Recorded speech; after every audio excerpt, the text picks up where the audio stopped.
ലൂക്കോസ് 3:8. മാനസാന്തരത്തിന് യോഗ്യമായ ഫലം കായ്പിൻ. മാനസാന്തരത്തിന് യോഗ്യമായ ഫലം കായ്പിൻ. ഇതാണ് നമ്മുടെ തീം ആയിട്ട് ഈ ഉപവാസ പ്രാർത്ഥന എടുത്തിരിക്കുന്നത്. ഈ തീമിൽ നിന്നുകൊണ്ട് ഇന്ന് രാത്രി ലൂക്കോസ് 13:8-9.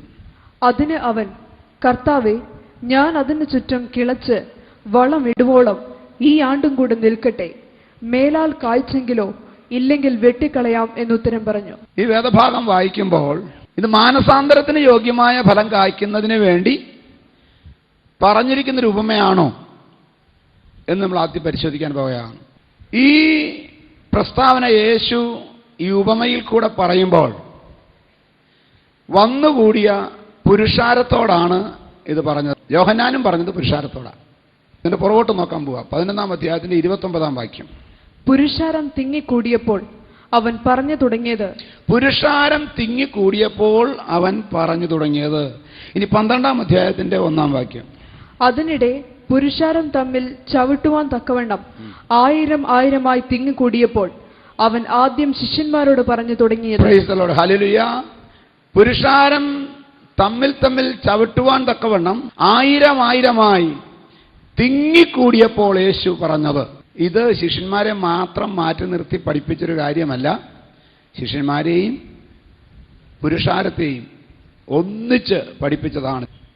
പുരുഷാരം അടുക്കൽ വന്നപ്പോഴാണ് യോഹന്നാനും പറഞ്ഞത് മാനസാന്തരത്തിന് യോഗ്യമായ ഫലം കായ്പീൻ. അപ്പോൾ യേശുവിനും പുരുഷാരത്തോട് പറയാൻ ഉള്ളത്, ഒരു വർഷം കൂടെ നിൽക്കട്ടെ, അല്പം കൂടെ വളം, അല്പം കൂടെ വെള്ളം, മേലാൽ കായ്ച്ചെങ്കിലോ, കായ്ച്ചില്ലെങ്കിലൊന്നല്ല, മേലാൽ കായ്ച്ചെങ്കിലോ ഇല്ലെങ്കിൽ വെട്ടിക്കളയാം. Price the Lord. അപ്പോഴൊരു പ്രതീക്ഷയുണ്ട്, ഇത് കായ്ക്കും, ഒരു കൊല്ലത്തിനുള്ളിൽ കായ്ക്കാൻ സാധ്യതയുണ്ട്. ദൈവത്തിന് സ്തോത്രം. ഈ ഭാഗം മാനസാന്തരത്തെക്കുറിച്ച് പറഞ്ഞതാണെന്ന്, വിശ്വാസി മാനസാന്തരപ്പെടേണ്ട ആവശ്യകതയെക്കുറിച്ച് പറഞ്ഞതാണെന്ന് മനസ്സിലാക്കാൻ 12-ാം അധ്യായത്തിന്റെ 58-ാം വാക്യം മുതൽ ശ്രദ്ധിക്കാം. പ്രതിയോഗിയോടുകൂടെ അധികാരിയുടെ അടുക്കൽ പോകുമ്പോൾ വഴിയിൽ വെച്ച് അവനോട് നിരന്നുകൊള്ളുവാൻ ശ്രമിക്കാം.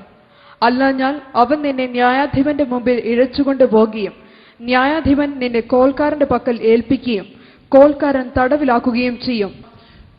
പ്രതിയോഗിക്ക് നിന്നെക്കുറിച്ച് ഉള്ള കംപ്ലൈന്റ് വഴിയിൽ വെച്ച് തീർക്കണം, പിന്നീട് ആക്കിയാൽ. 2-ാം സങ്കീർത്തനത്തിന്റെ 12-ാം വാക്യം.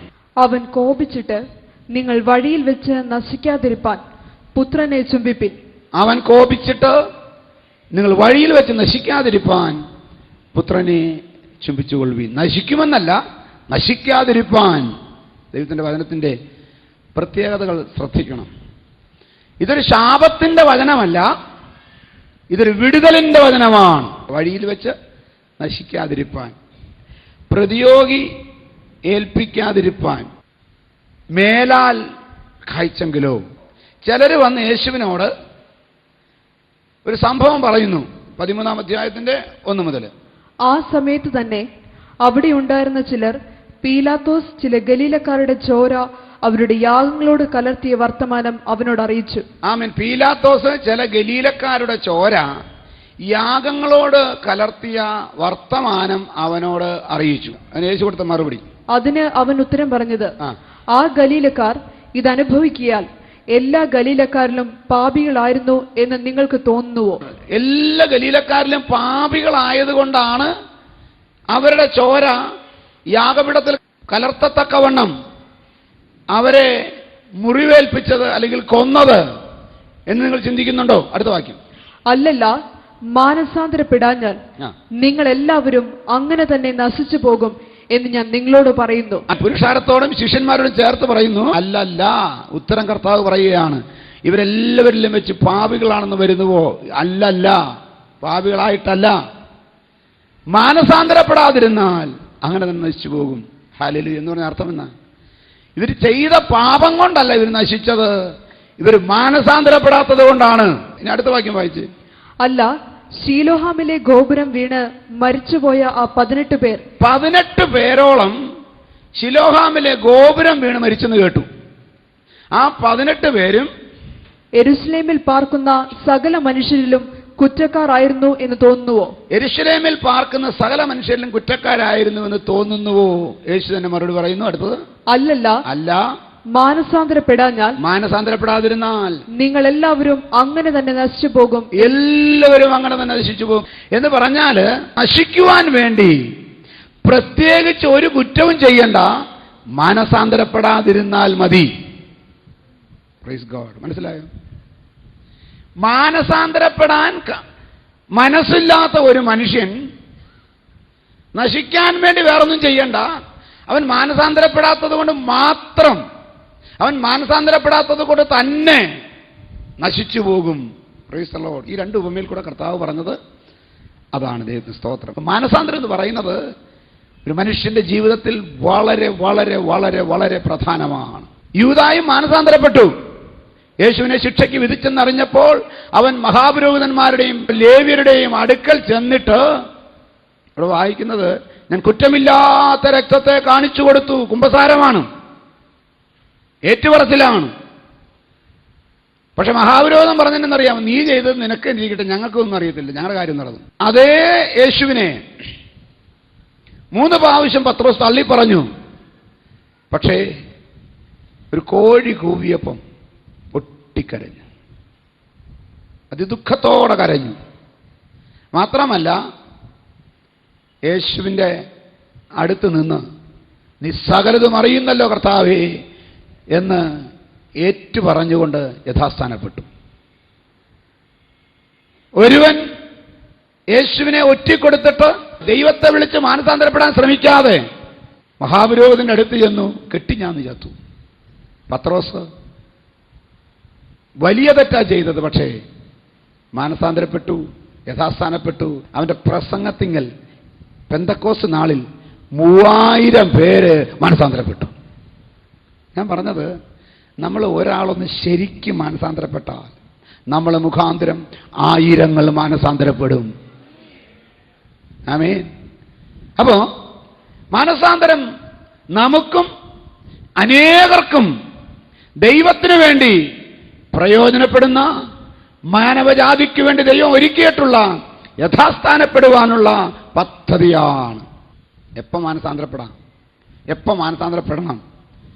എപ്പോഴൊക്കെ പാപബോധം വരുന്നുവോ അപ്പോഴെല്ലാം മാനസാന്തരപ്പെടണം. കാണാതെ പോയ ആടിനെ കണ്ടുകിട്ടിയതുപോലെ മാനസാന്തരപ്പെടുന്ന ഒരു പാപിയെ കുറിച്ച് സ്വർഗത്തിൽ സന്തോഷമുണ്ടാകും. കാണാതെ പോയ ദ്രഹ്മ കണ്ടുകിട്ടിയതുപോലെ മാനസാന്തരപ്പെടുന്ന ഒരു പാപിയെ കുറിച്ച് ദൂതന്മാർ സന്തോഷിക്കും. കാണാതെ പോയ മകൻ തന്റെ പിതാവിന്റെ ഭവനത്തിലേക്ക് മടങ്ങി വന്നപ്പോൾ അവിടെ തടിപ്പിച്ച കാളക്കുട്ടിയെ അറുത്ത് വാദ്യഘോഷത്തോടും നൃത്തഘോഷത്തോടും കൂടെ ആനന്ദിച്ചതുപോലെ ഒരു ഭാവി മാനസാന്തരപ്പെട്ടു വന്നാൽ ഇന്നും സ്വർഗം ആനന്ദിക്കും, സ്വർഗം സന്തോഷിക്കും. അതുകൊണ്ട് ദൈവത്തിന്റെ പൈതല് ഏറ്റുപറഞ്ഞ് ഉപേക്ഷിക്കാത്ത, മാനസാന്തരപ്പെടാത്ത ഒരു പാപം പോലും ബാക്കി വയ്ക്കാതെ ഇന്ന് രാത്രി ദൈവകരങ്ങളിലേക്ക് അടുത്തു ചെല്ലുവാൻ അവൻ കാത്തിരിക്കുന്നു. നീ വരുന്നത് കണ്ടാൽ മതി, അവൻ ഓടി വന്ന് കെട്ടിപ്പിടിച്ച് ചുംബിച്ച് നിന്റെ അവസ്ഥയ്ക്ക് മാറ്റം വരുത്തും. ഇതാണ് ദൈവ സ്നേഹം. അതിന്നും ജീവനുള്ള സ്നേഹമായി ലോകത്തിൽ വ്യാപരിക്കുന്നു.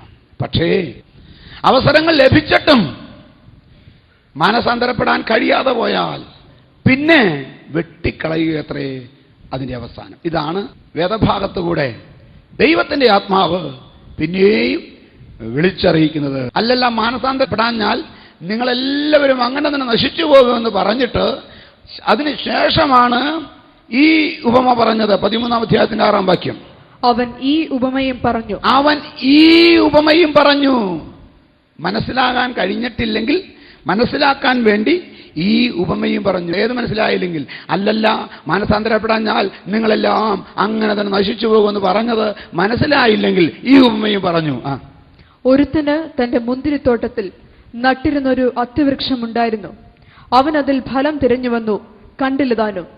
അവൻ തോട്ടക്കാരനോട്, ഞാൻ ഇപ്പോൾ 3 സംവത്സരമായി ഈ അത്തിയിൽ ഫലം തിരഞ്ഞു വരുന്നു, കാണുന്നില്ല താനും. അതിനെ വെട്ടിക്കളക, അത് നിലത്ത് നിഷ്ഫലമാക്കുന്നത് എന്തിന് എന്ന് പറഞ്ഞു. 3 വർഷമായി ഞാൻ ഫലം തിരഞ്ഞു വരുന്നു, കാണുന്നില്ല താനും. അതിനെ വെട്ടിക്കളക, അത് നിലത്തെ നിഷ്ഫലമാക്കുന്നത് എന്തിനെന്ന് പറഞ്ഞു. ഇത് കേട്ടപ്പോൾ തോട്ടത്തിന്റെ ഉടയവനോട് തോട്ടക്കാരൻ പറയുകയാണ്.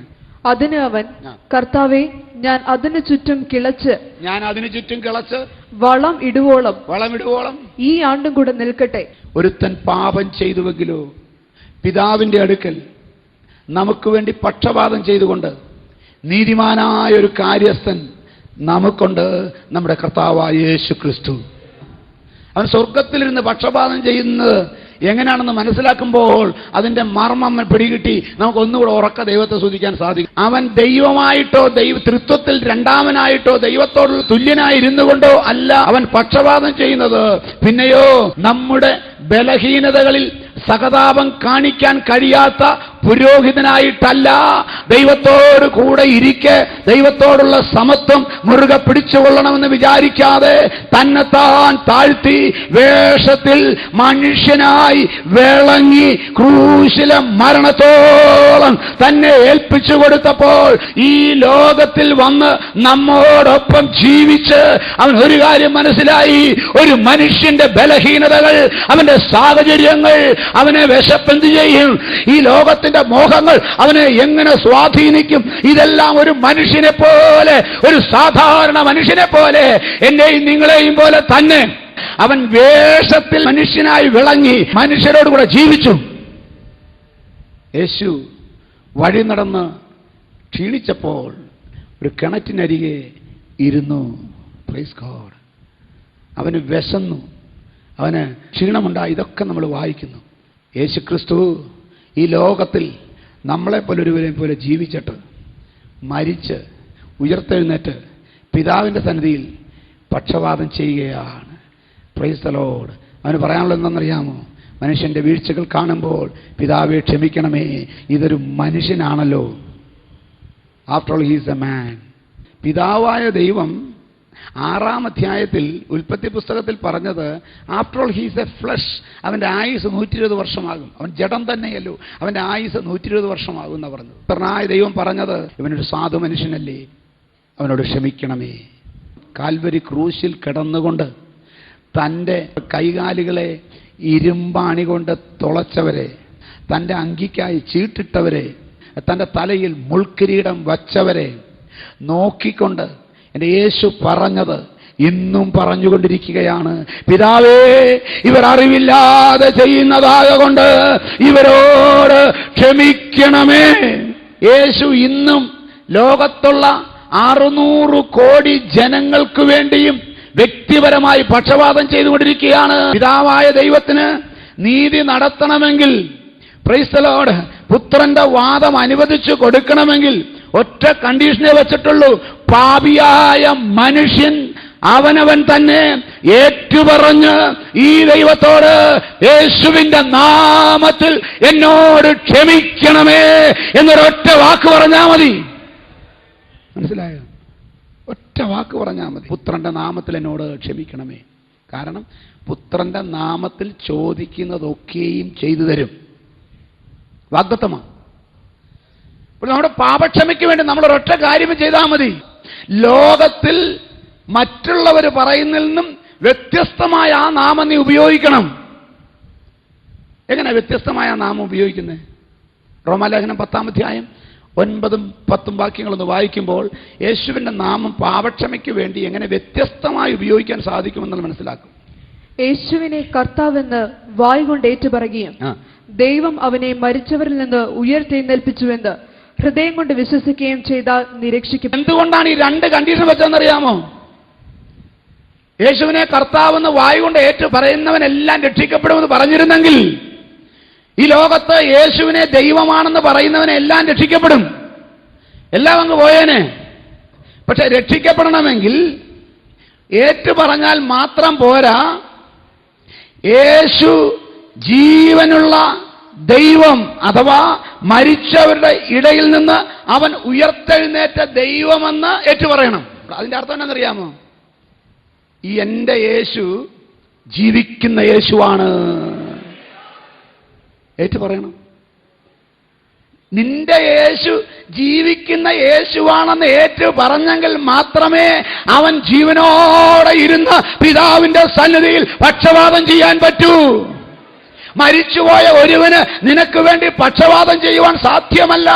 ദൈവവൈതലേ, അതുകൊണ്ട് എന്റെ പാപങ്ങൾക്ക് പരിഹാരം വരുത്തിയ ശേഷം ഇപ്പോഴും എനിക്ക് വേണ്ടി പക്ഷപാതം ചെയ്യുന്നത് ജീവനുള്ള ദൈവമായിരിക്കുന്ന യേശുവാണെന്ന് ഏറ്റുപറയണം.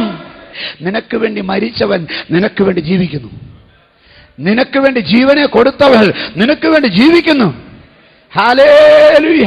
നിനക്ക് വേണ്ടി ജീവനെ കൊടുത്തവൻ നിനക്ക് വേണ്ടി ജീവിക്കുന്നു എന്ന് പറയുമ്പോൾ അവനൊരു വിശ്വാസിയുടെ ഉള്ളം തുടിക്കുന്നത് എന്നാണെന്നറിയാമോ? സ്വന്തം ജീവനെ പോലും വിട്ടുകൊടുത്തവൻ. അങ്ങനെയാണെങ്കിൽ ഈ യേശു എനിക്ക് വേണ്ടി ഇനിയും ഞാൻ കൊടുത്ത കേസ് ജയിക്കുന്നത് വരെ, എന്റെ കേസ് ജയിക്കുന്നത് വരെ എനിക്ക് വേണ്ടി വാദിക്കുന്നവനാണ്. അന്തൽ കൗഡ ശന്തല ബൗഡ. ഇന്ന് രാത്രി കർത്താവേ, ഇവിടെ ഇരിക്കുന്ന ചിലരുടെ കേസുകൾ നീ വാദിക്കണമേ, നീ വാദിക്കണമേ, നീ വാദിക്കണമേ. ആമേൻ. അനാഥരുടെയും വിധവമാരുടെയും പീഡിതരുടെയും ആമേൻ കാര്യം നോക്കുന്ന ദൈവമേ, ഇന്ന് രാത്രി നീ ഞങ്ങളെ അനാഥരായി വിടുകയില്ലെന്ന് പറഞ്ഞ ദൈവമാണല്ലോ. ഞങ്ങളുടെ കേസുകൾ അങ്ങ് കൈകാര്യം ചെയ്യണമേ. യേശുവിന്റെ നാമത്തിൽ, യേശുവിന്റെ നാമത്തിൽ, യേശുവിന്റെ നാമത്തിൽ, യേശുവിന്റെ നാമത്തിൽ ഇന്ന് രാത്രി അനാഥരെന്ന് തോന്നുന്ന ചില ജീവിതങ്ങളുടെ മേൽ ദൈവശക്തി വ്യാപരിക്കട്ടെ. അമ്പരൗട ശമ്പരൗട റീകലാക റംഗലാക. ഒരു മനുഷ്യനും ചോദിക്കാനില്ലെന്ന്, ഒരു മനുഷ്യനും വാദിക്കാനില്ലെന്ന് ചിന്തിക്കുന്ന ആമേൻ കർത്താവേ, ചില ജീവിതങ്ങളുടെ വിഷയങ്ങൾക്ക് ഇന്ന് രാത്രി യേശുവിന്റെ അധികാരമുള്ള നാമത്തിൽ പരിഹാരം വരട്ടെ. Oh Jesus, praise the lord, praise the lord. ഇന്ന് രാത്രി നിന്റെ വിഷയത്തിന് വേണ്ടി വാദിക്കുവാൻ, നിന്റെ വിഷയത്തിന് വേണ്ടി പറയുവാൻ, നിന്റെ വിഷയം ഏറ്റെടുത്ത് ആ വിഷയം നിന്റെ കയ്യിൽ കൊണ്ടുത്തരുവാൻ ഈ ലോകത്തൊരുവനുമില്ലെന്ന് നിനക്ക് തോന്നുന്നുവെങ്കിൽ ഉടവ രകട ജലവ. ഒരുപക്ഷെ നിന്റെ മിത്രങ്ങൾ കാണത്തില്ല, ഒരുപക്ഷെ നിന്റെ ബന്ധുക്കൾ കാണത്തില്ല, ഒരുപക്ഷെ നിന്റെ പിതാവ് കാണത്തില്ല, ഒരുപക്ഷെ നിന്റെ മാതാവ് കാണത്തില്ല, ഒരുപക്ഷെ നിനക്ക് വേണ്ടപ്പെട്ടവരാരും കാണത്തില്ല. എന്നാൽ ഇന്ന് രാത്രി വചനം പറയുന്നു, നിന്റെ യേശു ജീവിക്കുന്നു. നിനക്ക് വേണ്ടി ജീവിക്കുന്നു. നിന്റെ വിഷയം കൈകാര്യം ചെയ്യാൻ വേണ്ടി ജീവിക്കുന്നു. In the name of Jesus. കർത്താവേ, ഇന്ന് രാത്രി ഈ പറഞ്ഞ വിഷയങ്ങളുടെ മേൽ ഒരു പരിഹാരം ഇട്ടുകൊണ്ട് ദൈവശക്തി വ്യാപരിക്കട്ടെ. ഓഫീസുകളിൽ പിടിച്ചു വച്ചിരിക്കുന്ന ചില ഫയലുകൾ യേശുവിന്റെ നാമത്തിൽ നീങ്ങട്ടെ. അന്തര ബൗഡക രണ്ടൽ കൗഡ ശബ്ദർ കൗഡ. യേശുവിന്റെ അധികാരമുള്ള നാമത്തിൽ തടുത്തു വച്ചിരിക്കുന്ന ചില അവകാശങ്ങൾ യേശുവിന്റെ നാമത്തിൽ വെളിയിൽ വരട്ടെ. അമ്പല ബൗഡക ശന്തർ കൗഡക ജലകര ഹത്തൽ കൗഡ. കർത്താവേ, നിന്റെ ജനത്തിന്റെ കൈവശം വരേണ്ടത് അന്യാധീനപ്പെട്ടിരിക്കാൻ, അന്യന്റെ കൈവശമിരിക്കാൻ അനുവദിക്കാത്ത ദൈവമേ, ഇന്ന് രാത്രി യാക്കോബിന് അവന്റെ അവകാശം പകർന്നു കൊടുത്ത ദൈവമേ, ഇസ്ഹാക്കിന് അവന്റെ അവകാശം അളന്നു കൊടുത്ത ദൈവമേ, അളവുനൂൽ എനിക്ക് മനോഹരത ദേശത്ത് വീണിരിക്കുന്നുവെന്ന് ദാവീദിനെ കൊണ്ട് പറയിച്ച ദൈവമേ, ഇന്ന് രാത്രി എവിടെയൊക്കെ തടുത്തു വച്ചിട്ടുണ്ടോ അതൊക്കെ യേശുവിന്റെ നാമത്തിൽ വെളിയിൽ വാ. ശത്രു പിടിച്ചു വെച്ചത് വെളിയിൽ വരട്ടെ. ശത്രു തടുത്തു വെച്ചത് വെളിയിൽ വരട്ടെ. നിന്റെ നന്മകൾ തടുത്തു വെച്ചത് യേശുവിന്റെ നാമത്തിൽ വെളിയിൽ വരട്ടെ. ദൈവത്തിന്റെ ആത്മാവ് വ്യക്തമായി സംസാരിക്കുന്നു. പിടിച്ചു വെച്ച ചിലത് വിട്ടുകൊടുക്കുവാൻ എന്റെ ദൈവം കൽപ്പിച്ച രാത്രിയാണ്. നിനക്ക് വരേണ്ട ചില നന്മകൾ, നിന്റെ തലമുറയ്ക്ക് വരേണ്ട നന്മകൾ, നിന്റെ കുടുംബത്തിന് വരേണ്ട നന്മകൾ, നിന്റെ ജോലിയിൽ വരേണ്ട നന്മകൾ, ബിസിനസ്സിൽ വരേണ്ട നന്മകൾ അന്യായമായി പിടിച്ചു വച്ചിട്ടുണ്ടെങ്കിൽ ഇന്ന് രാത്രി അത് റിലീസ് ചെയ്ത രാത്രിയാണ്. യേശു ക്രിസ്തു ജീവിക്കുന്നത് കൊണ്ടായത് നടക്കുന്നത് അല്ലേ? അവൻ എനിക്ക് വേണ്ടി വാദിക്കുന്നത് കൊണ്ടായത് നടക്കുന്നത്. ഇന്ന് രാത്രി യേശു നിനക്ക് വേണ്ടി വാദിക്കണമെങ്കിൽ എന്തോ ചെയ്യണം? അവനെ ഏൽപ്പിക്കണമെങ്കിൽ വിശ്വാസം വേണം യേശു ജീവിച്ചിരിക്കുന്നുണ്ടെന്ന്. കർത്താവായ യേശു ക്രിസ്തു മരിച്ചിട്ട് 3-ാം നാൾ ഉയർത്തെഴുന്നേറ്റ് ഇന്നും എനിക്ക് വേണ്ടി ജീവിക്കുന്നു. വിശ്വാസമുണ്ടോ? Praise God. മതി. എന്നിട്ട് എന്ത് ചെയ്യണമെന്നറിയാം? ഈ വിശ്വാസം അകത്ത് വെച്ചോണ്ടിരിക്കല്ലേ. യേശു എൻ്റെ കർത്താവ്. He is my master, he is my lord. ആമേൻ. ഞാൻ അവൻ അടിമയാണെങ്കിൽ എനിക്ക് നഷ്ടം വന്നാൽ അത് നികത്തുന്നത് എന്റെ യജമാനന്റെ കാര്യമാണ്. This is the mechanism of prosperity in the life of A believer. മനസ്സിലായോ? ഒരു വിശ്വാസിയുടെ ജീവിതത്തിൽ ഐശ്വര്യവും അഭിവൃദ്ധിയും ഉണ്ടാകുന്നതിൻ്റെ മെക്കാനിസം ഇതാ. എന്ത് വിഷയമുണ്ടെങ്കിലും അവനത് കർത്താവിനോട് പറയും. കർത്താവ് ജീവനുള്ളവനായതുകൊണ്ട് അത് കേൾക്കും. കേട്ട് കഴിഞ്ഞാൽ അപ്പോൾ പരിഹാരത്തിന് ഓർഡർ ഇടും. പക്ഷെ പലർക്കും വിശ്വാസമില്ല. യേശു ജീവിക്കുന്നെന്ന് വാഗൊണ്ട് പറയും, വിശ്വാസം കുറവാണ്. പക്ഷപാതം ചെയ്തുകൊണ്ടിരിക്കുകയാണ്. എങ്ങനെ? 1 വർഷം കൂടെ നിൽക്കട്ടെ, മേലാൽ കായ്ച്ചെങ്കിലോ. കായ്ക്കാനുള്ളതെല്ലാം കാച്ചോണം. നമുക്കറിയാലോ, 12 വടി കൂട്ടിക്കെട്ടി എവിടെ വെച്ചു? പെട്ടകത്തിൽ വെച്ചു. 12 വടി ഉണ്ടായിരുന്നു. പക്ഷേ 1 വടിയെ എന്ത് ചെയ്തുള്ളൂ? തളിർത്ത് പൂത്ത് കായ്ച്ചുള്ളൂ. അതാരുടെ വടിയായിരുന്നു? അഹരോന്റെ വടി. അതന്നെ, അത് മാത്രം തളിർത്ത് പൂത്ത് കാച്ചത്. എല്ലാം കൂടെ കെട്ടിവെച്ചതല്ലേ. അഹരോന് ദൈവം അഭിഷേകം കൊടുത്തിട്ടുണ്ട്. അഹരോന് അഭിഷേകത്തിൽ കൂടെ അവകാശമുണ്ട്. ആമേൻ. അഹരോന് അവന്റെ ദൈവത്താൽ തെരഞ്ഞെടുത്ത തെരഞ്ഞെടുപ്പുണ്ട്. നിന്റെ വടി തളിർക്കണമെങ്കിൽ നീ ആരുടെ വകയാണെന്ന് നോക്കും. നിന്റെ കേസ് ജയിക്കണമെങ്കിൽ നീ ആരുടെ വകയാ? നിന്റെ തലമുറ അനുഗ്രഹിക്കപ്പെടണമെങ്കിൽ നീ ആരുടെ വകയാ? നിന്റെ ബിസിനസ് ശരിയാകണമെങ്കിൽ നീ ആരുടെ വകയാ? നിന്റെ ജോലിയിൽ അനുഗ്രഹം ഉണ്ടാകണമെങ്കിൽ നീ ആരുടെ വകയാ? നിന്റെ വടി തളിർക്കണമെങ്കിൽ നീ ആരുടെ വകയാ? ഞാൻ യേശുവിൻ്റെ വകയാണെന്ന് ധൈര്യത്തോടെ പറയാൻ എത്ര പേർക്ക് കഴിയും? അപ്പോ ശ്രദ്ധിക്കേണ്ടത് ഒറ്റ കാര്യമേ ഉള്ളൂ. എൻ്റെ ആടുകൾ എൻ്റെ ശബ്ദം കേൾക്കുന്നു.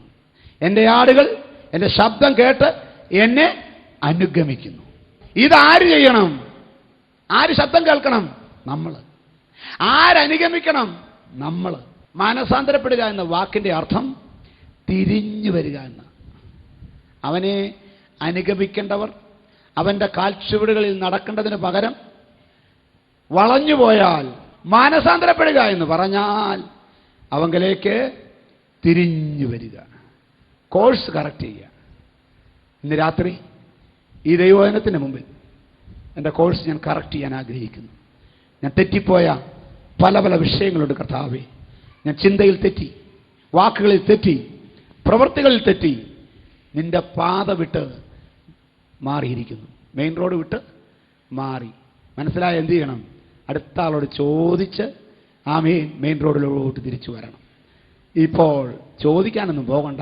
വചനം വ്യക്തമായി വിളിച്ചു പറയുന്നു, മടങ്ങി വരണം. അത് ഇന്ന് സാധിച്ചാൽ ഇന്ന് തൊട്ട് വീണ്ടും നന്മ അനുഭവിക്കാൻ തുടങ്ങും, കൃപ അനുഭവിക്കാൻ തുടങ്ങും, സന്തോഷം അനുഭവിക്കാൻ തുടങ്ങും, സമാധാനം അനുഭവിക്കാൻ തുടങ്ങും. അതിൻ്റെ പേര് യഥാസ്ഥാനം. അപ്പോൾ ഒരു വിശ്വാസിയുടെ ജീവിതത്തിൽ മാനസാന്തരം, യഥാസ്ഥാനം. സ്ഥാനം തെറ്റിക്കിടക്കുന്നിടത്തെല്ലാം ശരിയാകണം. എവിടെയൊക്കെയാണ് തെറ്റിക്കിടക്കുന്നതെന്ന് മനസ്സിലായാൽ അത് ഏറ്റെടുക്കാനിടയായിത്തീരണം. പക്ഷെ ചിലർക്ക് മനസ്സിലാകാൻ പാടാം. എന്തുകൊണ്ടാണെന്നറിയാമോ? വായിക്കാം. യോഹന്നാന്റെ സുവിശേഷം 16-ാം അധ്യായം 7 മുതലുള്ള വാക്യങ്ങൾ. എന്നാൽ ഞാൻ നിങ്ങളോട് സത്യം പറയുന്നു, ഞാൻ പോകുന്നത് നിങ്ങൾക്ക് പ്രയോജനം. ഞാൻ പോകുന്നത് നിങ്ങൾക്ക് പ്രയോജനം. ഞാൻ പോകാഞ്ഞാൽ കാര്യസ്ഥൻ നിങ്ങളുടെ അടുക്കൽ വരികയില്ല. ഞാൻ പോകാഞ്ഞാൽ കാര്യസ്ഥൻ നിങ്ങളുടെ അടുക്കൽ വരികയില്ല. ഞാൻ പോയാൽ അവനെ നിങ്ങളുടെ അടുക്കൽ അയക്കും. ഞാൻ പോയാൽ കാര്യസ്ഥനെ അഥവാ പരിശുദ്ധാത്മാവിനെ നിങ്ങളുടെ അടുക്കൽ അയക്കും. അവൻ വന്ന് പാപത്തെക്കുറിച്ചും, അവൻ വരുമ്പോൾ പാപത്തെക്കുറിച്ച്, നീതിയെക്കുറിച്ചും, ന്യായവിധിയെക്കുറിച്ച് ലോകത്തിന് ബോധം വരുത്തും. അപ്പൊ പരിശുദ്ധാത്മാവ് വന്നാല് ബോധം വരുത്തും. യോഹന്നാന്റെ മാനസാന്തര പ്രസംഗം കേട്ടപ്പോൾ ദൈവത്തിന്റെ ആത്മാവ് ജനത്തിന് ബോധം വരുത്തി. അവർ മാനസാന്തരത്തിന് വേണ്ടി, സ്നാനത്തിന് വേണ്ടി കടന്നു വന്നു. അപ്പോൾ ദൈവത്തിന്റെ പരിശുദ്ധാത്മാവ് ദൈവവചനത്തിൽ കൂടെ ഒരു മനുഷ്യന് ബോധം വരുത്തും. ചിലർക്ക് ഉള്ള ബോധം കൂടെ കളയും. ആർക്കാണെന്നറിയാമോ? മറുതലിക്കുന്നവർക്ക്. എൻ്റെ ആത്മാവ് സദാകാലവും വാദിച്ചു കൊണ്ടിരിക്കുകയില്ല. After all is flesh. അവൻ ജഡം തന്നെയല്ലോ. അവൻ്റെ ആയുസ് 120 വർഷമാകും. 800-ഉം 900-ഉം ഒക്കെ ജീവിച്ചിരുന്ന സ്ഥാനത്ത് നിന്ന് 4-1 പോലും കിട്ടിയില്ല. നിങ്ങൾ മനസ്സിലാക്കണം, ഓരോ പ്രാവശ്യവും ദൈവത്തിൻ്റെ ആത്മാവിനോട് മത്സരിക്കുമ്പം ആയുസ് കുറയുക. ആരോഗ്യം മാത്രമല്ല, ആയുസ് കുറയും. അപ്പോൾ പരിശുദ്ധാത്മാവ് വരുമ്പോൾ പാപത്തെക്കുറിച്ച്, നീതിയെക്കുറിച്ച്, ന്യായവിധിയെക്കുറിച്ച് 3 കാര്യത്തെക്കുറിച്ച് ബോധം വരുത്തും. യേശു അവിടെ അങ്ങോട്ട് നിർത്തിയില്ല. അടുത്ത ഭാഗം വായിക്കുമ്പോൾ കുറച്ചുകൂടെ കാര്യത്തിൽ വെളിച്ചം വീശുക. അവർ എന്നിൽ വിശ്വസിക്കായ്ക കൊണ്ട് പാപത്തെക്കുറിച്ചും അവർ എന്നിൽ വിശ്വസിക്കായ്ക കൊണ്ട് പാപത്തെക്കുറിച്ചും.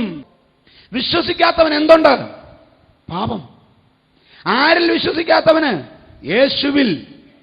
കാരണം ലോകത്തിന്റെ പാപങ്ങളെ ചുമന്നൊഴിക്കുന്ന കുഞ്ഞാടാകുന്ന യേശുക്രിസ്തു ഈ ലോകത്ത് ജനിച്ചതും ഇപ്പോഴുള്ളതും ഇനി ജനിക്കാനുള്ളതുമായ സകല മാനവജാതിയുടെയും പാപത്തിന് പരിഹാരം വരുത്തി മരിച്ച് അടക്കപ്പെട്ട് ഉയർത്തെഴുന്നേറ്റെങ്കിലും ആ യേശുവിൽ വിശ്വസിച്ചെങ്കിൽ മാത്രമേ പാപത്തിൽ നിന്നും ഒഴിഞ്ഞു നിൽക്കത്തുള്ളൂ.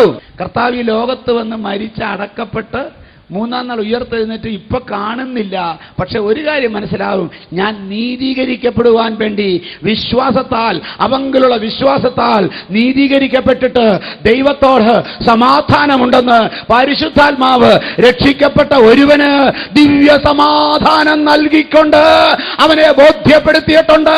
ഏതെങ്കിലും ഒരു മനുഷ്യൻ യഥാർത്ഥമായി രക്ഷിക്കപ്പെട്ടിട്ടുണ്ടെങ്കിൽ അവനോട് ചോദിച്ചാൽ അറിയാം, ഞാൻ അന്ന് വരെ അറിയാത്ത, അന്ന് വരെ അനുഭവിച്ചിട്ടില്ലാത്ത ഒരു വലിയ സമാധാനം എന്റെ ഉള്ളത്തിൽ എനിക്ക് കിട്ടിയിട്ടുള്ളവരുണ്ടെങ്കിൽ ഒന്ന് ദൈവത്തെ സ്തുതിച്ചാരാധിക്കുക. പരിശുദ്ധാത്മാവ് സാക്ഷ്യം പറയുകയാണ്. ആ ഒരു സമാധാനം സകല ബുദ്ധിയെയും കവിയുന്ന ദൈവസമാധാനം. അതുകൊണ്ടാണ് ഓരോ ലേഖനങ്ങൾ അവസാനിപ്പിക്കുമ്പോൾ തന്നെ ബെനഡിക്സൻ, സമാധാനത്തിന്റെ ദൈവം നിങ്ങളോടുകൂടെ ഇരിക്കുമാറാകട്ടെ. Praise God. ഞാൻ ചോദിക്കട്ടെ, ഈ സമാധാനത്തിന്റെ ദൈവം നമ്മളോടുകൂടെ ഇരിക്കുന്നുണ്ടെന്ന് എത്ര പേർക്ക് ഇപ്പോൾ ഉറപ്പുണ്ട്? ആ ഉറപ്പ് ഇല്ലാതെ വന്നാൽ മാനസാന്തരപ്പെട്ടോണം. അങ്ങനെ മാനസാന്തരപ്പെടുമ്പോൾ ഓരോ പ്രാവശ്യവും കർത്താവേ തെറ്റിപ്പോയി, തെറ്റിപ്പോയി, തെറ്റിപ്പോയി. ഇന്നലെയും പറഞ്ഞു തെറ്റിപ്പോയി, തെറ്റിപ്പോയി. നാളെയും പറയും തെറ്റിപ്പോയി, തെറ്റിപ്പോയി. ഈ തെറ്റിപ്പോ പറച്ചിൽ കൊണ്ട് കാര്യം ശരിയാകത്തില്ല. തെറ്റിപ്പോയി എന്ന് പറഞ്ഞ് മടങ്ങി വന്ന ശേഷം മാനസാന്തരപ്പെട്ട് മാനസാന്തരത്തിന്റെ ഫലം കായ്ക്കണം. വാഗൊണ്ട് പറഞ്ഞൊരു അഡ്ജസ്റ്റ്മെന്റ് നടത്താൻ പറ്റുന്ന വിഷയമല്ല ഇത്. മാനസാന്തരത്തിന് യോഗ്യമായ ഫലം കായ്ക്കണമെന്ന് പറഞ്ഞാൽ അത് അങ്ങനെ തന്നെയാണ്. മാനസാന്തരപ്പെട്ടില്ലെങ്കിൽ റോമാലേഖനം 2-ാം അധ്യായം 5-ാം വാക്യം പറയുന്നതെന്നറിയാമോ? എന്നാൽ നിന്റെ കാഠിന്യത്താലും അനുതാപമില്ലാത്ത ഹൃദയത്താലും നീ ദൈവത്തിന്റെ നീതിയുള്ള വിധി വെളിപ്പെടുന്ന കോപ ദിവസത്തേക്ക് നിനക്ക് തന്നെ കോപം ചർദിച്ചു വെക്കുന്നു. ആമേൻ. കേട്ടോ, അനുതാപമില്ലാത്ത ഹൃദയം, മാനസാന്തരപ്പെടാത്ത ഹൃദയം ദൈവകോപം ചരദിച്ചു വയ്ക്കുകയാണ്. മനസ്സിലാക്കണം. മാനസാന്തരപ്പെട്ടോണം. 2:4. ദൈവത്തിന്റെ ദയ നിന്നെ മാനസാന്തരത്തിലേക്ക് നടത്തുന്നു എന്നറിയാതെ, ദൈവത്തിന്റെ ദയ നിന്നെ മാനസാന്തരത്തിലേക്ക് നടത്തുന്നു എന്നറിയാതെ നീ അവന്റെ ദയ, ക്ഷമ, ദീർഘശാന്തി എന്നിവയുടെ ഐശ്വര്യം നിരസിക്കുന്നുവോ? ദയ, ക്ഷമ, ദീർഘശാന്തി എന്നിവയുടെ ഐശ്വര്യം നിരസിക്കുന്നുവോ? ചെയ്യല്ലേ. മാനസാന്തരപ്പെട്ടോണം. ഇന്ന് ജീവിതത്തിലുള്ള മുഴുവനും അങ്ങ് ഏറ്റുപറഞ്ഞ് മാനസാന്തരപ്പെട്ടോ.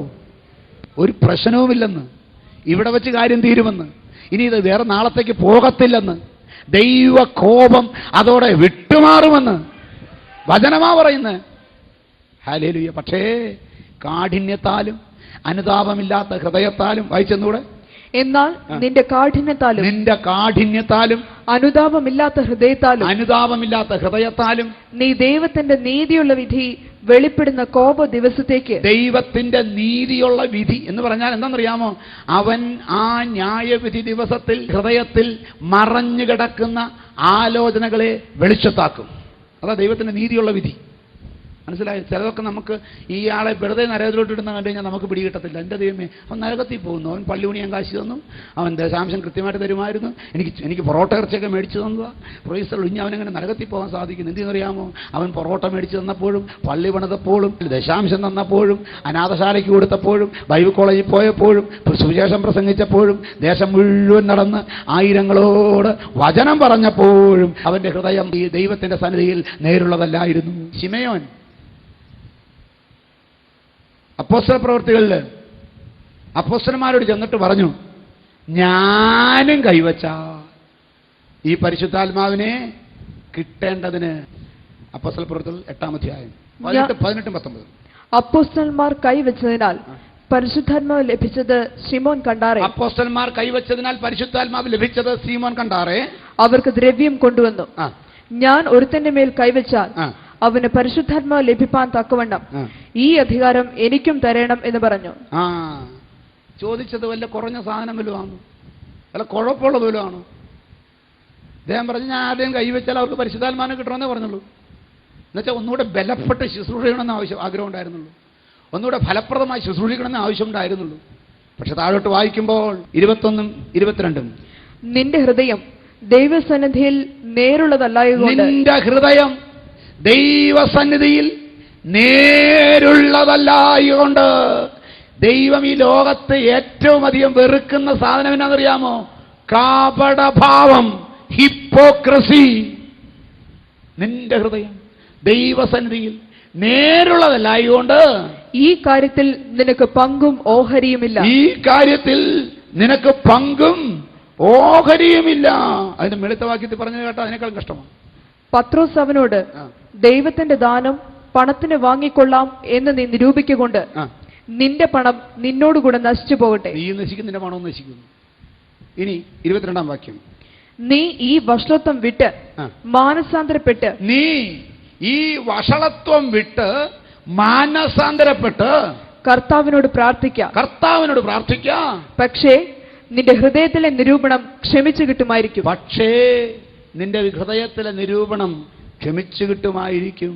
ഈ പക്ഷേ എന്ന് പറയുന്ന കാര്യം എനിക്ക് കുറെ നാൾ പിടികിട്ടിയില്ല. അതിൻ്റെ അർത്ഥം എന്തുവാ? മാനസാന്തരപ്പെട്ട് പ്രാർത്ഥിച്ചാലും പ്രയാസമാണല്ലേ? പക്ഷേ സംശയമാണ്. കാരണം എന്താണെന്നറിയാമോ? പുത്രനോടുള്ളത് ക്ഷമിക്കും, പിതാവിനോടുള്ളത് ക്ഷമിക്കും. ഈ പുള്ളി പാപം ചെയ്തിരിക്കുന്ന ഏത് വിഷയത്തിലാ? പരിശുദ്ധാത്മാവിൻ്റെ വിഷയത്തിലാ. അതുകൊണ്ടാണ് പക്ഷേ എന്ന് പറഞ്ഞത്. മനസ്സിലായോ? ദൈവമക്കളെ, കൃപകളോടും കൃപാവരങ്ങളോടും കളിക്കുന്നത് സൂക്ഷിക്കണം. പരിശുദ്ധാത്മാവിൻ്റെ വിഷയങ്ങളോട് കളിക്കുന്നത് സൂക്ഷിക്കണം. ദൈവത്തിൻ്റെ പരിശുദ്ധാത്മാവിൻ്റെ ഇടപാടുകൾ തൊട്ടുപോകല്ലേ. ദൈവം ഏൽപ്പിക്കാതെ ഹൃദയം ദൈവസന്നിധിയിൽ നീതിയുള്ളതും നേരുള്ളതുമായിരിക്കണം. അല്ലെങ്കിൽ നിന്റെ ഹൃദയത്തിന്റെ കാഠിന്യത്താൽ, റോമർ 2:5 തിരിച്ചു വരാം, എന്നാൽ നിന്റെ കാഠിന്യത്താലും അനുതാപമില്ലാത്ത ഹൃദയത്താലും നീ ദൈവത്തിന്റെ നീതിയുള്ള വിധി വെളിപ്പെടുന്ന കോപ ദിവസത്തേക്ക് നിനക്ക് തന്നെ കോപം ചരദിച്ചു വെക്കുന്നു. അപ്പൊ ഈ ഹിപ്പോക്രസിക്ക് ഭയങ്കര ശിക്ഷയാണ്. അത് തെളിയിക്കാനായിട്ട് യേശുക്രിസ്തു ഒരു സംഭവം സുവിശേഷങ്ങളിൽ രേഖപ്പെടുത്തിയിട്ടുണ്ട്. മർക്കോസ് എഴുതിയ സുവിശേഷം 11-ാം അധ്യായം 11 മുതലുള്ള വാക്യങ്ങൾ. അവൻ യെരുശലേമിൽ ദേവാലയത്തിലേക്ക് ചെന്നു സകലവും ചുറ്റും നോക്കിയ ശേഷം, അവൻ യെരുശലേമിൽ ദേവാലയത്തിലേക്ക് ചെന്ന് സകലതും ചുറ്റും നോക്കിയ ശേഷം നേരം വൈകിയത് കൊണ്ട് 12 കൂടെ ബേഥാനിയിലേക്ക് പോയി. ശിഷ്യന്മാരുമായിട്ട് ബേഥാനിയിലേക്ക് പോയി. എന്നിട്ട് പിറ്റന്നാൾ അവർ ബേഥാന്യ വിട്ടുപോരുമ്പോൾ അവന് വിശന്നു എന്ന് പറഞ്ഞാൽ രാത്രി ഒന്നും കിട്ടിയില്ല. ആ പോയ വീട്ടില് വിശന്നു. എന്നിട്ട് അവൻ ഇലയുള്ള ഒരു അത്തിവൃക്ഷം ദൂരത്ത്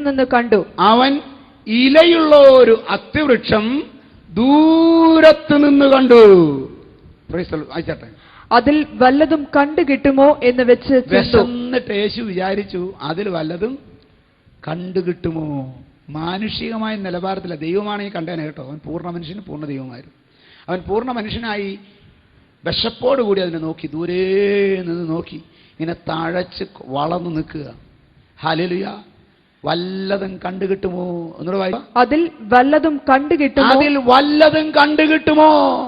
ആ എന്ന് വെച്ച് ചെന്നു. ആ.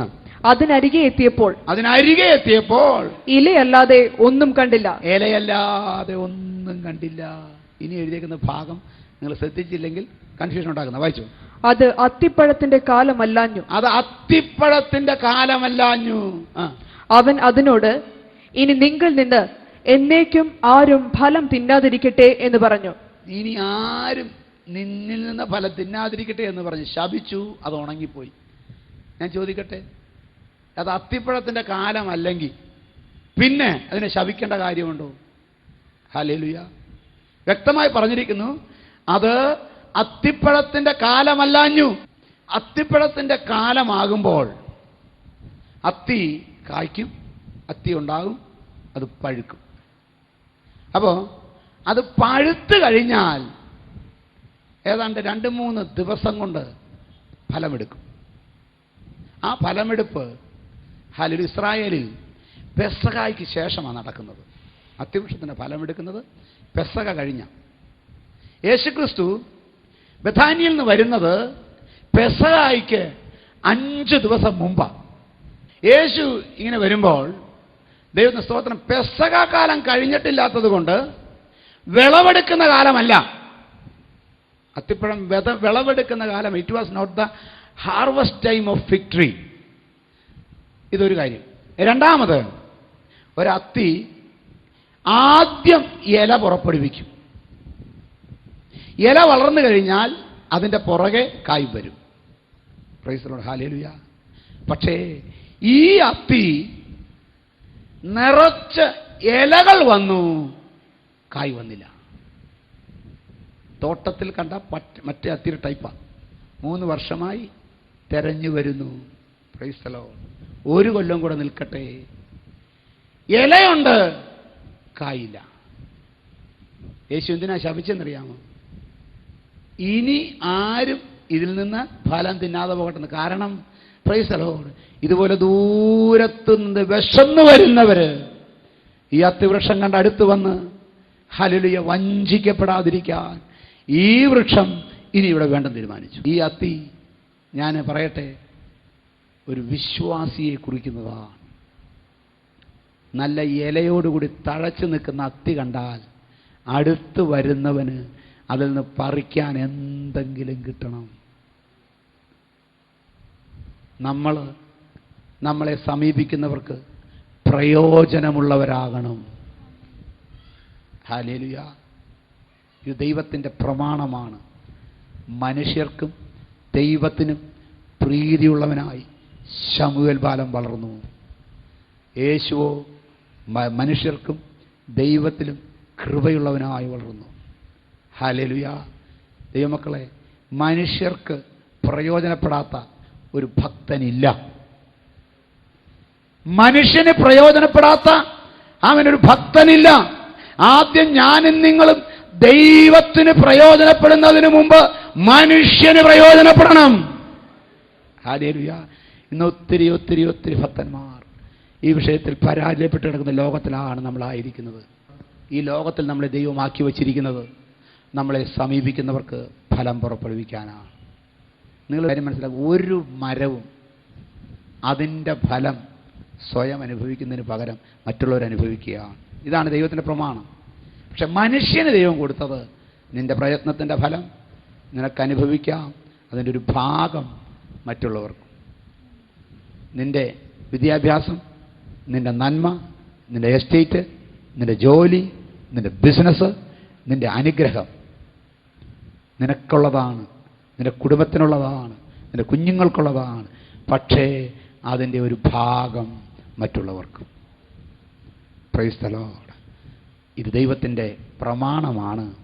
ഇത് പാലിക്കാൻ കഴിഞ്ഞാലേ നമ്മൾ അനുഗ്രഹിക്കപ്പെടൂ.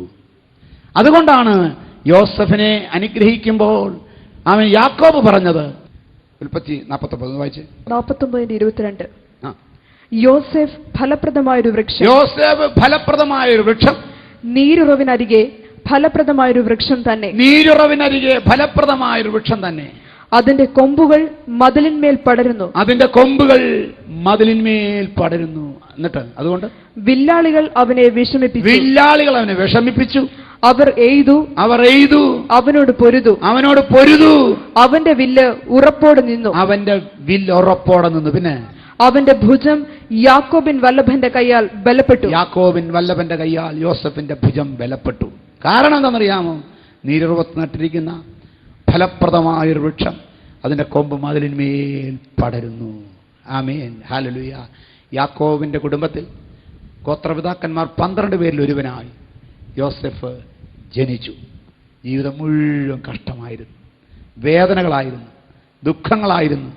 എന്നിട്ടും ഹല്ലേലൂയ, തന്നെ പകച്ച സഹോദരന്മാരുടെ അടുക്കിലേക്ക് അപ്പൻ കൊടുത്തയച്ച ഭക്ഷണ സാധനവുമായി ദോഥാനിലേക്ക് അവൻ പോയി.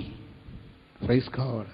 തന്നെത്താൻ ത്യജിച്ച് തുടർന്ന് പൊട്ടക്കിണറ്റിലേക്കും അവിടുന്ന് പോത്തിഫറിന്റെ വീട്ടിലേക്കും അവിടുന്ന് തടവറയിലേക്കും. പക്ഷേ യോസഫ് ഫലപ്രദമായൊരു വൃക്ഷമായിരുന്നു.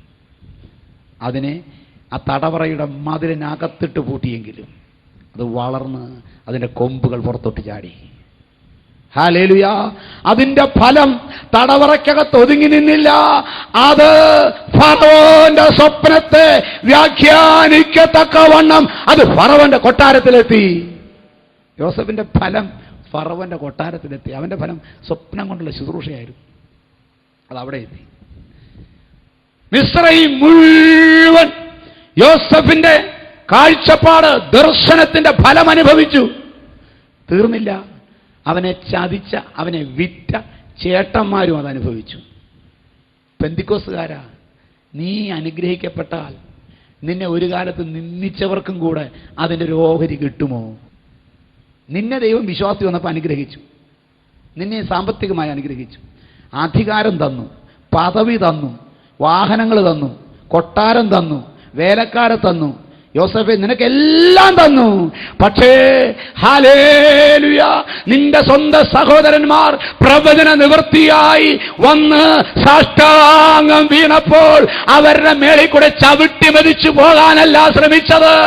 ഞാൻ നിങ്ങളെ പോറ്റി രക്ഷിക്കും. നിങ്ങളെയും നിങ്ങളുടെ കുഞ്ഞുകുട്ടികളെയും വിശ്വാസത്തിൽ വന്നിട്ട് നിനക്ക് ഒരു കാലത്ത് എതിരായി നിന്നവന്റെ വല്ലവനും മക്കൾ ജീവിച്ചിരിപ്പുണ്ടെങ്കിൽ അവരെ ഒന്ന് കണ്ടുപിടിച്ച് അവരെ ഒന്ന് സഹായിക്കാനുള്ള ദാവീദിന്റെ ആത്മാവ് ഉണ്ടോ?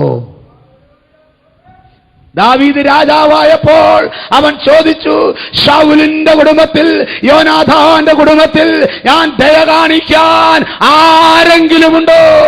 മുടന്തനായ മെഫീബോശേത്തിനെ കൊണ്ടുവന്നപ്പോൾ ദാവീദ് പറഞ്ഞു, ഇനി നീ എന്റെ മേശയിൽ എന്നോടുകൂടെ ഭക്ഷിക്കും. ഉയർച്ച വരുമ്പോൾ ഫലം കായ്ക്കണം. യോസഫ് ഫലപ്രദമായ വൃക്ഷം, കൊമ്പ് മതിലുകളിന്മേൽ പടരുന്നു. ചുറ്റും കായ്ച്ചു, ലോകം മുഴുവൻ കായ്ച്ചു.